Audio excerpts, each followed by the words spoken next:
ശാസ്ത്രീയ വേദപഠനം, ബ്രഹ്മം തൊട്ടുകൂട്ടൽ, ക്ലാസ് 61. ശുണ്ഠ ഉപശുണ്ഠന്മാരുടെ കഥ. ഈ ശുണ്ഠ ഉപശുണ്ഠന്മാരുടെ കഥ വരുന്നത് ശിവനും പാർവതിയും തമ്മിലുള്ള വിവാഹവുമായിട്ട് ബന്ധപ്പെട്ട കഥയിലാണ്. അതിൻ്റെ ഒരു ഭാഗമാണ്. അതായത് covalent compounds, atoms, covalent ionic കോമ്പൗണ്ട്സിൻ്റെ കഥ സതിയായിട്ട് നമ്മൾ കണ്ടു കഴിഞ്ഞു. കോവാലന്റ് കോമ്പൗണ്ട്സ് ഉണ്ടാകുന്നതാണ് ശിവനും പാർവതിയും തമ്മിലുള്ള വിവാഹവുമായിട്ട് ബന്ധപ്പെട്ട് വരുന്നത്. അപ്പോൾ അതിൽ പങ്കെടുക്കുന്ന പ്രധാനപ്പെട്ട ഒരു കഥയിലെ ഒരു ഉപകഥയാണ് ശുണ്ഠനും ഉപശുണ്ഠനും.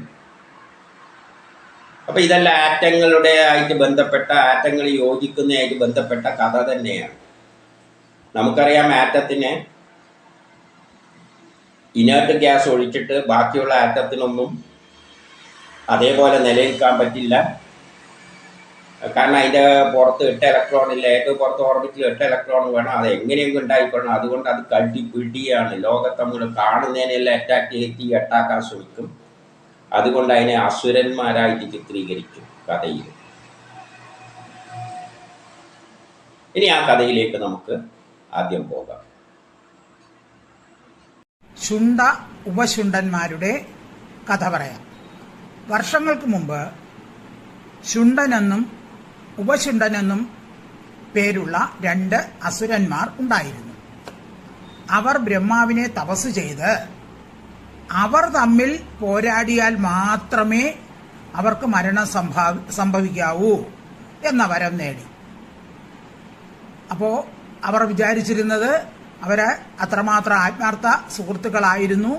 അതുകൊണ്ട് അവർ തമ്മിൽ പോരടിക്കുകയില്ല, അപ്പോൾ അവർക്ക് മരണവും ഇല്ലെന്നവർ നിശ്ചയിച്ചു. അതുകൊണ്ട് അവർ ലോകത്തെ ആക്രമിച്ച് കീഴടക്കി. ദ്രോഹം സഹിക്കാതെ വന്നപ്പോൾ ദേവന്മാരെല്ലാവരും കൂടി ബ്രഹ്മാവിനെ ശരണം പ്രാപിച്ചു. ബ്രഹ്മാവ് ലോകത്തിൽ വെച്ച് ഏറ്റവും സുന്ദരിയായ ഒരു സ്ത്രീയെ സൃഷ്ടിച്ചു. അവളാണ് തിലോത്തമ. അതിനുശേഷം എല്ലാവരും കൂടി തിലോത്തമയെ ശുണ്ഠ ഉപശുണ്ഠന്മാരുടെ അടുക്കലേക്ക് പറഞ്ഞുവിട്ടു.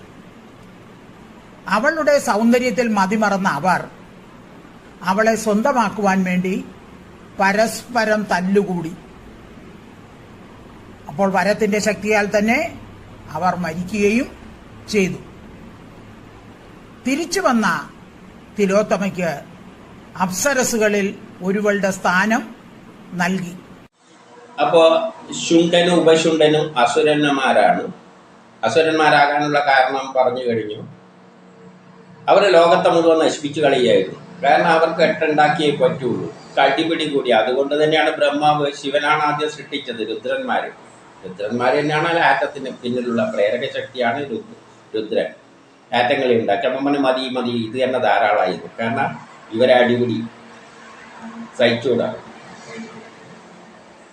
ഇതിനു വേണ്ടിയിട്ട് എട്ടാക്കാൻ വേണ്ടിയിട്ട് എട്ടാക്കിയാലേ നിലനിൽക്കാൻ പറ്റുള്ളൂ. അപ്പം ഇങ്ങനെ അടിപിടി കൂടുമ്പോൾ അതിനെ ഒരു കഥാരൂപത്തിൽ അവതരിപ്പിച്ചു എന്നേ ഉള്ളൂ.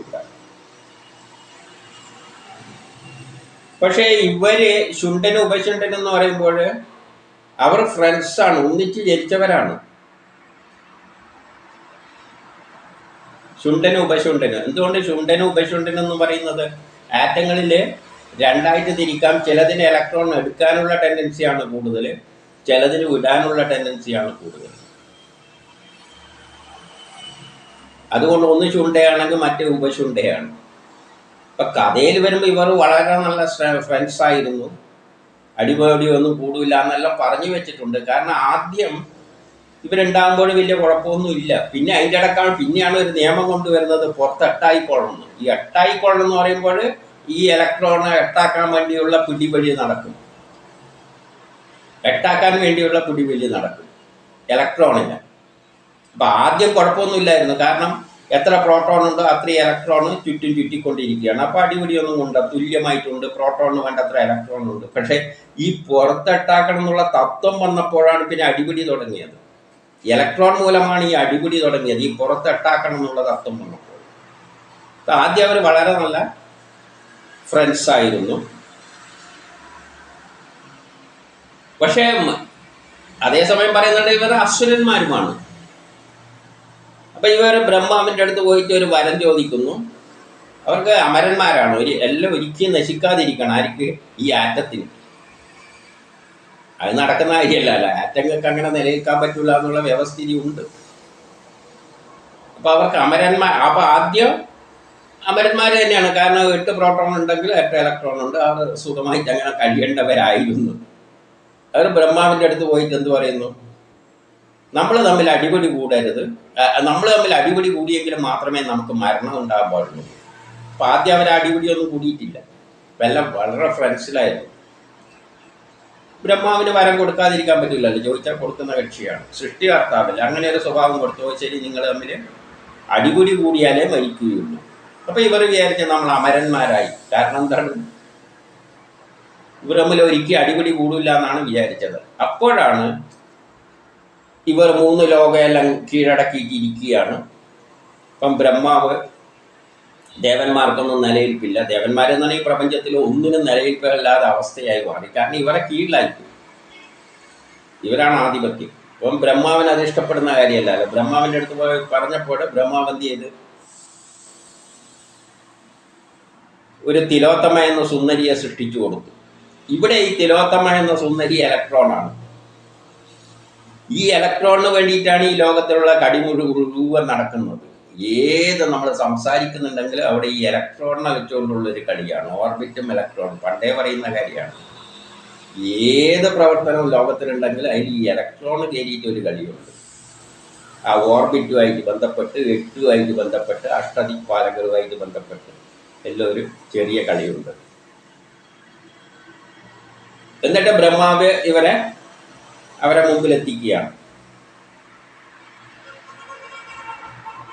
അപ്പോൾ ഇവിടെ കണ്ടപ്പോൾ, തിലോത്തമേനെ കണ്ടപ്പോൾ, അപ്പോൾ അവിടെ നിന്ന് എത്തിക്കുക എന്ന് പറയുമ്പോൾ അവിടെയാണ് ആ ആറ്റം ഉണ്ടായിട്ട് അതിൻ്റെ ശേഷമുള്ള തത്വം നമ്മൾ ചിന്തിക്കേണ്ടത്. അഷ്ടദിക്പാലകർ 8 ഒക്ടറ്റ് റൂൾ, അതായത് 8 ഇലക്ട്രോൺ ഏറ്റവും പുറത്തുണ്ടായിക്കോളും എന്ന ആ ഒരു തത്വം അതിൻ്റെ ശേഷമാണ്.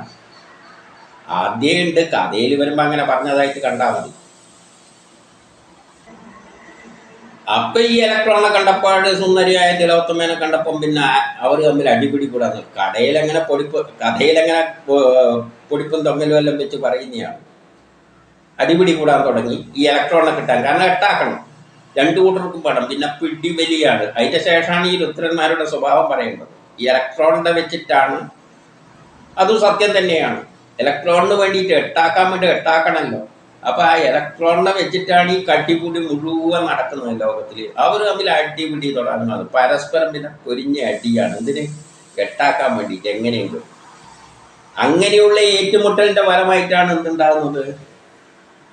ഈ ഇലക്ട്രോൺ അതിൻ്റെ ഇടക്കെല്ലാം കയറിയിട്ട് വട്ടത്തിൽ 2ൻ്റെയും ഇടക്കും ചുറ്റിക്കൊണ്ടിരിക്കുന്ന തരത്തിൽ ബോണ്ട് ഉണ്ടാകുന്നത്. അങ്ങനെയാണ് ആറ്റങ്ങൾ അങ്ങനെ കൂടിച്ചേർന്ന് കഴിഞ്ഞാൽ പിന്നെ ഈ അടി നിൽക്കും. അടി എന്തേ ഉള്ളൂ? 8 വേണ്ടിയിട്ടാണ്, ഈ ഇലക്ട്രോണെ കിട്ടാൻ വേണ്ടിയിട്ടാണ്, ഈ തിലോത്തമേനെ കിട്ടാൻ വേണ്ടിയിട്ടാണ്. 8 കഴിഞ്ഞാൽ പിന്നെ അടിയെല്ലാം നിന്നു. പിന്നെ അടിയൊന്നുമില്ല. കാരണം പിന്നെ തന്മാത്രകളായി മാറി. തന്മാത്രകൾ ശാന്തമാണ്. ആറ്റമാണ് ഒരു നിലനിൽക്കാൻ പറ്റാത്തത്. 8 കഴിയുമ്പോൾ തന്മാത്രയായി, സുഖമായി. അതോടുകൂടി ആറ്റമില്ലാതായി. ശുണ്ഠനും ഉപശുണ്ഠനും ഇല്ല. കാരണം ആറ്റത്തിന്റെ ഒരു സ്വഭാവം ഈ തന്മാത്രക്കില്ല. ആറ്റകൾ എന്ന് പറഞ്ഞു കഴിഞ്ഞാൽ ഈ ഏനിയും കയറി അറ്റാക്ക് ചെയ്തിട്ട് 8 ശ്രമിക്കുന്നവരാണ്. അതുകൊണ്ടാണ് അസുരന്മാരെന്ന് പറഞ്ഞത്. പക്ഷേ ഈ കൂടിച്ചേർന്നപ്പോൾ നല്ല ശുദ്ധമായ ഇപ്പം വെള്ളമുണ്ട്. വെള്ളം, കാർബൺ ഡൈ ഓക്സൈഡ്, ഓക്സിജൻ നമ്മൾ ശ്വസിക്കുന്നതാണ്. പക്ഷെ ഒന്നായി കഴിഞ്ഞ് കഴിഞ്ഞാൽ പിന്നെ അവർക്ക് അവർക്ക് സ്വഭാവങ്ങളെല്ലാം മാറിപ്പോയി. കാരണം വെള്ളത്തിനെല്ലാം സ്വഭാവമുണ്ട്. ഹൈഡ്രജൻ ഓക്സിജൻ ഒന്നും ഒരു സ്വഭാവമില്ല. ആറ്റങ്ങൾക്ക് സ്വഭാവമുണ്ട് തന്നാൽ അറ്റാക്ക് ചെയ്യുന്ന സ്വഭാവമല്ലാതെ, അസുര സ്വഭാവമല്ലാതെ വേറെ മണോ ഗുണോ കുന്തോ ഒന്നുമില്ല. രൂപമില്ല, ഭാവമില്ല, ഒന്നുമില്ലാതെ മര്യാദ നടക്കും. ആ ഒരു ഓർബിറ്റൽ സ്ട്രക്ചർ അതെല്ലാം നഷ്ടപ്പെടുക എന്ന് പറഞ്ഞാൽ രുദ്രനും ശുണ്ഠനും ഉപശുണ്ഠനും ഇല്ലാതെയായി. പിന്നെ പുതിയൊരു തന്മാത്ര ഉണ്ടായി. അപ്പോൾ ആറ്റങ്ങൾ കൂടിച്ചേർന്നിട്ട് തന്മാത്രകളാകുന്നതിനെ പറ്റിയാണ് ഇവിടെ ശുണ്ഠ ഉപശുണ്ഠ എന്ന് പറഞ്ഞത്. ശുണ്ഠ ഉപശുണ്ഠ എന്ന് പറഞ്ഞാൽ ആറ്റങ്ങളിൽ തന്നെ രണ്ടായി തിരിക്കാം. ചിലതിന് ഇലക്ട്രോണിന് എടുക്കാനുള്ള ടെൻഡൻസിയാണ് കൂടുതൽ, ചിലതിന് കൊടുക്കാനുള്ള ടെൻഡൻസിയാണ് കൂടുതൽ. ഉദാഹരണമായിട്ട് എട്ടാക്കണ്ടിക്കിൽ പുറത്ത് ഒന്നേ ഉള്ളൂ എങ്കിൽ അത് കൊടുക്കാനേ ഉള്ള ടെൻഡൻസിയാണ് കൂടുതൽ. കാരണം 7 ഒന്നും ആരും എട്ടാക്കണ്ടിക്ക് 7 കിട്ടണം, ആര് കൊടുക്കാനാണ്? നേരെ മറിച്ച് 7 ഒന്നേ വേണ്ടുള്ളൂ, അതിന് എടുക്കാനുള്ള ടെൻഡൻസിയാണ്, കൊടുക്കൂല. 7 ഉള്ള കൊടുക്കേണ്ട ആവശ്യമില്ലല്ലോ, എവിടെ നിന്ന് ഒന്ന് കിട്ടും. ആ നിലയിൽ ആറ്റങ്ങളെ രണ്ടായി തിരിച്ചതാണ് ശുണ്ഠനും ഉപശുണ്ഠനും. അപ്പോൾ ആറ്റങ്ങൾ 2 തരമുണ്ട്. അവരെല്ലാം ഇതേമാതിരി കൂടിച്ചേർന്നിട്ട് അവർ ഭയങ്കര വില്ലന്മാരായിരുന്നു, ഭയങ്കരന്മാരായിരുന്നു, അസുരന്മാരായിരുന്നു. ലോകത്തെ തന്നെ അറ്റാക്ക് ചെയ്ത് കീഴടക്കി നശിപ്പിച്ചു കളയുകയായിരുന്നു. അതുകൊണ്ടാണ് ബ്രഹ്മാവ് പറഞ്ഞ മതി മതി ഇനി സൃഷ്ടിക്കണ്ട എന്ന് പറഞ്ഞത്. ഇവന്മാരെ കൊണ്ട് സഹിച്ചുകൂടാതെ അടിയാണ്, ലോകം മുഴുവൻ ഇവരെ കണ്ടു ഇതിലാണ്. പിന്നെ കൂടിച്ചേർന്നപ്പോൾ എല്ലാം ശാന്തമായി. പക്ഷേ രുദ്രന്മാർ നശിച്ചു. പിന്നെ പ്രപഞ്ചത്തിൽ ആറ്റമായിട്ട് കാണാൻ പറ്റില്ല. പിന്നെ അവയുടെ കൂടിച്ചേർന്നിട്ടുള്ള സംഗതികളാണ്. അതിന് ഇതിൻ്റെ സ്വഭാവമൊന്നുമില്ല, ശാന്തമാണ്, പലതും ശാന്തമാണ്. അപ്പോൾ ശുണ്ഠനും ഉപശുണ്ഠനും മരിച്ചു. ഈ ഒരു കഥയിലൊക്കെ ഇതാണ് പറഞ്ഞു തരുന്നത്. പക്ഷേ ഇത് വേറൊരു വലിയ കഥയുടെ ഭാഗമാണ്. അത് അടുത്തതിലെല്ലാം വരും, ശിവനും പാർവതിയും തമ്മിലുള്ള വിവാഹത്തെ പറ്റി.